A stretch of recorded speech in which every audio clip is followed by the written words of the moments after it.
अखंड मंथन के सभी दर्शकों को नमस्कार। मैं हूं शेखर त्रिपाठी और आप देख रहे हैं हमारा YouTube चैनल अखंड मंथन।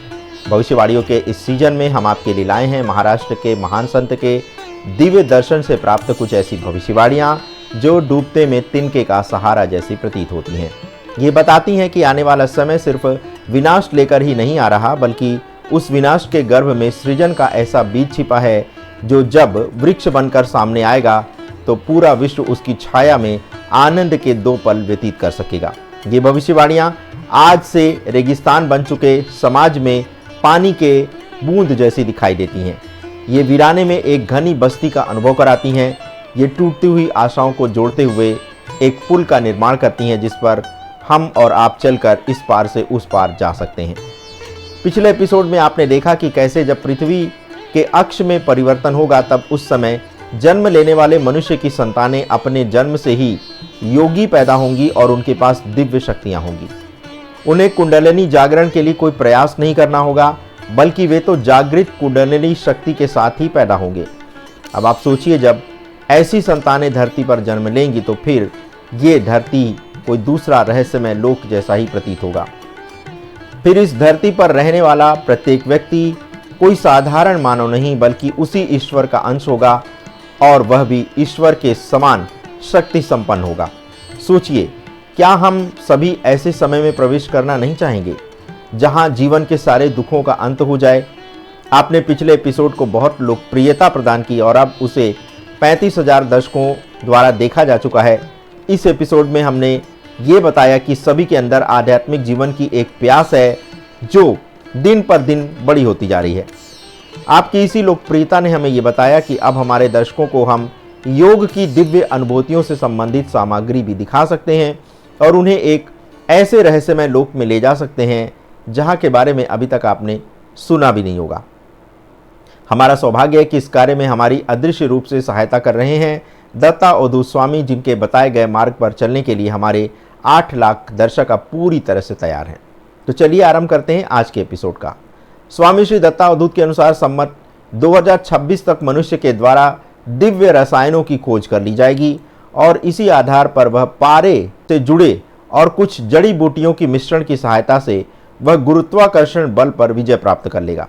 जब व्यक्ति गुरुत्वाकर्षण बल से मुक्त होना सीख जाएगा तो फिर वह इस ज्ञान का प्रयोग बिना किसी सहारे के हवा में उड़ने के लिए करने लगेगा। वह पृथ्वी को बिना स्पर्श किए चलना सीख जाएगा।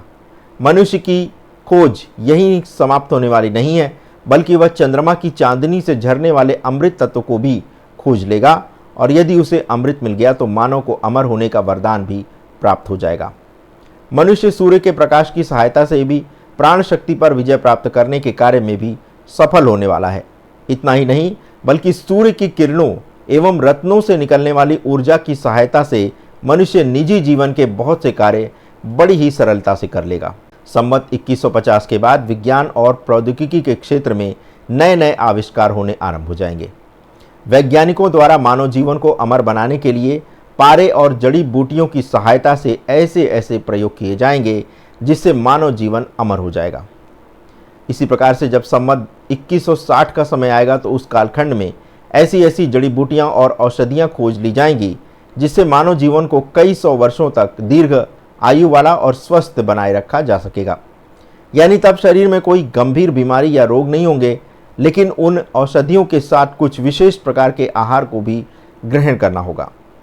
यहाँ तक कि हमारे हिमालय क्षेत्र से कुछ ऐसे योगी भी तभी धरती पर प्रकट हो जाएंगे जो इस भौतिक शरीर को पूरी तरह से विघटित करने की शक्ति रखने वाले होंगे। ये कार्य सम्मत 2200 में संपन्न किया जाएगा। योग की शक्ति इस कालखंड में इतनी बढ़ जाएगी कि मनुष्य अलौकिक शक्तियों को न सिर्फ देख सकेगा बल्कि उनसे संवाद करने में भी सक्षम हो जाएगा।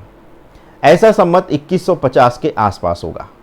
अभी जो संसार हमें दिखाई देता है, इस संसार के अभी 2 गुप्त आयाम ऐसे हैं जिसे हम देख नहीं पाते और यही 2 गुप्त आयाम ही संसार में विभिन्न प्रकार की प्राकृतिक आपदाओं के साथ साथ धन संपत्ति जैसी विभूति प्राप्त करने के लिए भी उत्तरदायी हैं। यानी एक ही वह शक्ति है जो विनाश भी करती है और सृजन भी, जैसे अग्नि जो भोजन भी पकाती है और उसी आग में ये शरीर भी जला देती है। इसी प्रकार जल जिसके बिना मानव जीवन असंभव है, लेकिन यही जल जब बाढ़ का रूप लेता है तो कुछ भी नहीं छोड़ता। यही प्राणवायु जो मानव जीवन के लिए आवश्यक है, लेकिन जब यही वायु का तूफान धारण करता है तो न जाने कितनी बड़ी आपदा आ जाती है।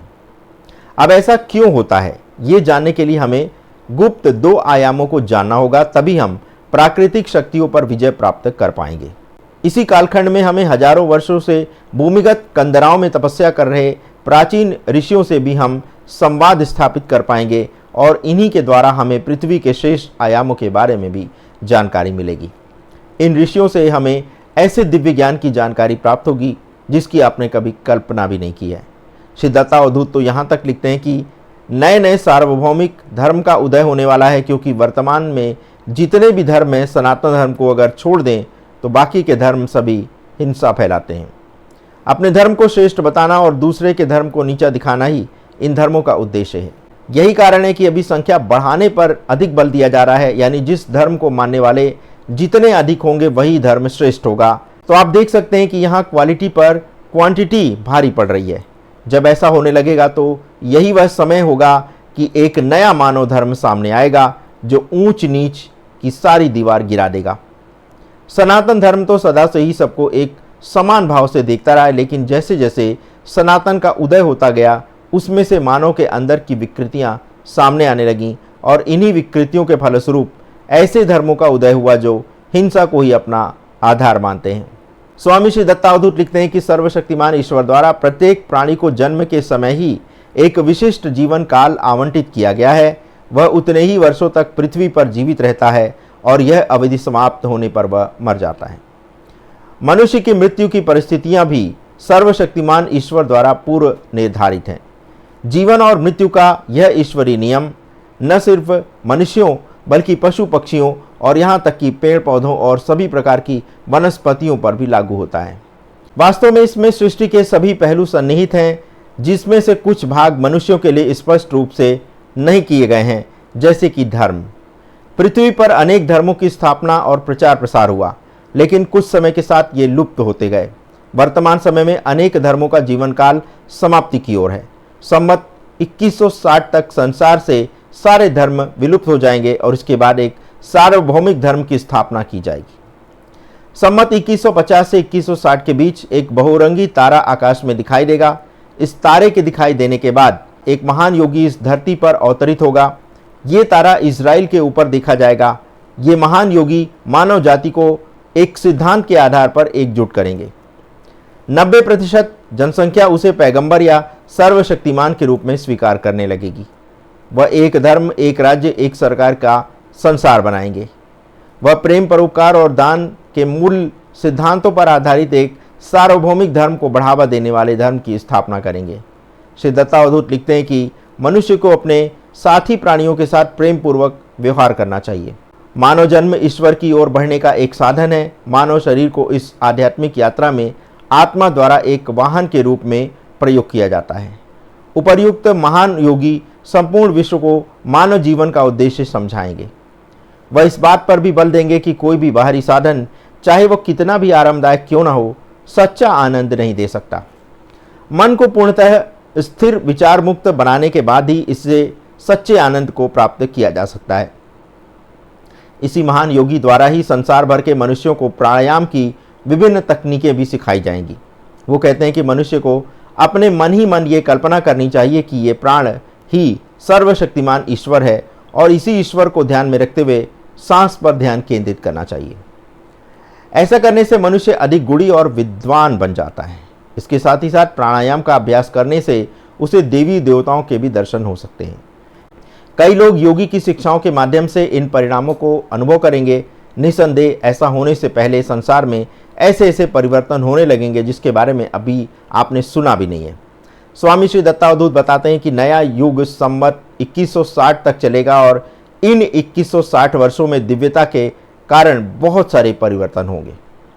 अंतरिक्ष में पृथ्वी की स्थिति बदल जाएगी, जिसके परिणाम स्वरूप ग्रहों की स्थितियों के प्रभाव भी बदलने लगेंगे। इसी के साथ मानवता धीरे धीरे आध्यात्मिक पथ पर आगे बढ़ने लगेगी। अगले 100 वर्ष में आध्यात्मिकता पूरे विश्व में व्याप्त हो जाएगी।